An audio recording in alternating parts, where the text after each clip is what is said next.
erythropoietin, there is theories of ketone metabolism, there is theories of metabolomics inside the myocardium. As Dr. Jadhav said, there is diuretic effect, there is sodium hydrogen exchange. Now there is also evidence that it can prevent the first attack of atrial fibrillation in heart failure. So there are a lot of things which are happening and all are independent of the sugar status. So fundamentally, conceptually, non-diabetic should also get benefit, and not only DEPA heart failure, Pradipda, even in Emperor reduced, 45% patients were non-diabetic, even not pre-diabetic. There is also the same trend, almost exactly the similar benefit.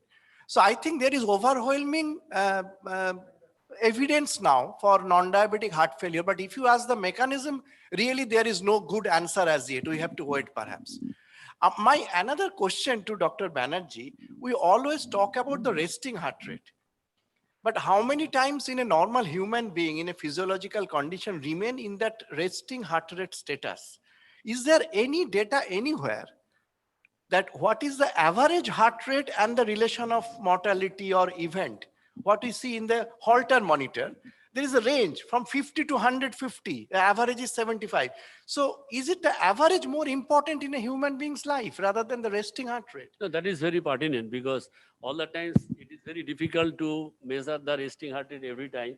So although there is no paper or there is no trial on that average heart rate, but you have to go by the guideline. What guideline says, they always highlight the resting heart rate, but you are talking about the average heart rate. That is also a very important issue. But we have to get more and more evidence, whether the average heart rate is more important in terms of reduction in the mortality or whether reduction of 6 or 7 beats per minute will give you a 10%. Yes. So there is also the Correct.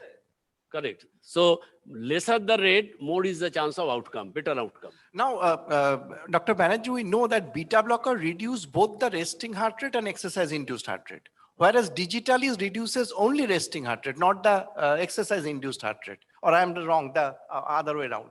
What is the status of ivabradine? Does it cause exercise-induced heart rate also to be reduced? I don't think, because it is acting mainly on the IF channel, no? It is acting on the IF channel. So automatically chance of increase in the race. No, I think one basic question that Soumitra Ray actually started is the resting heart rate versus the exercise induced, or I mean resting heart rate as versus the average heart rate. There should be clear indication that it is the resting heart rate, not the average heart rate. Because more evidence in favor of resting heart rate is beyond imagination.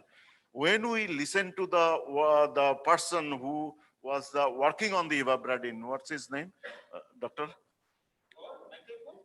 No, Ferrari. So he clearly showed, Dr. Ferrari clearly showed how the actually, the electron microscopic picture of the cell dies with the increased heart rate, and gradually, if you bring it down below 70, how it can regain, right. I mean, it can have the more chance of survival. Remodeling it was shown. Effect.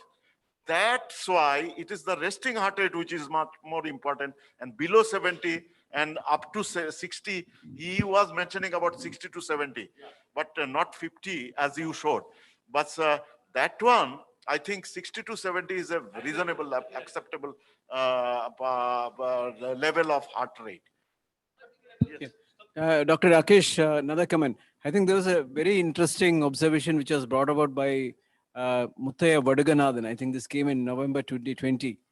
That if you start all these 4 drugs in a 55-year-old gentleman, the chance of him surviving another 8 years is much better. In an 80-year-old, it's 3 years.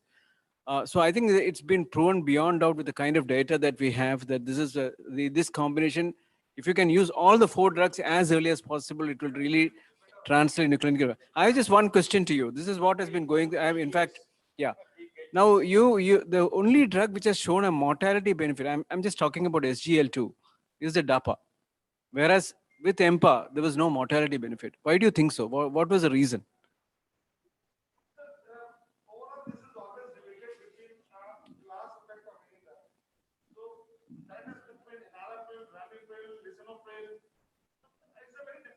There was an article by McMurray saying that it is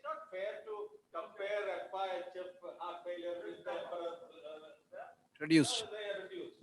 So he was saying that there are subsets are different. So you don't really look at the figures and say that the MPAR doesn't reduce the functionality. I think you can give both. Is any other comment from the house or even from the audience?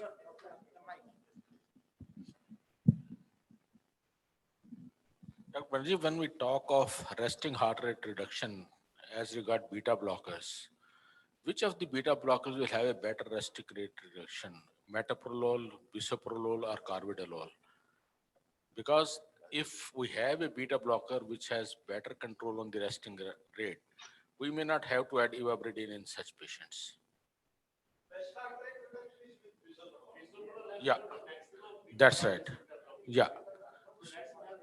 That should have the maximum. So probably the number of patients who will require ivabradine will be less with patients on bisoprolol.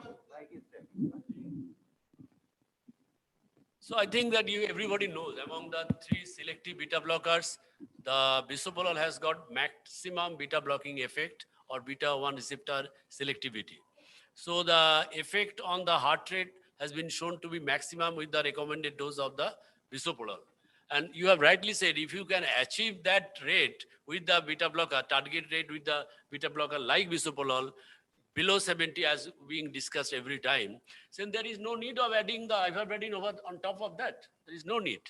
So that is the concept, because ivabradine is only required when you cannot achieve the resting heart rate with the tolerable maximum dose of beta blocker, because most of the patient cannot tolerate. There may be severe bradycardia, there may be hypotension, there may be lethargy, there may be low peripheral perfusion, all these things come. So in that situation only you go to add the ivabradine over beta blocker when you are not going to achieve the resting heart rate below 70. So shouldn't then Sir, the one question, bisoprolol be sir, the preferred to beta Dr. blocker? So we have excellent talk by you, sir. What is the role of ivabradine in a patient with a cardiogenic shock, probably BP of 90,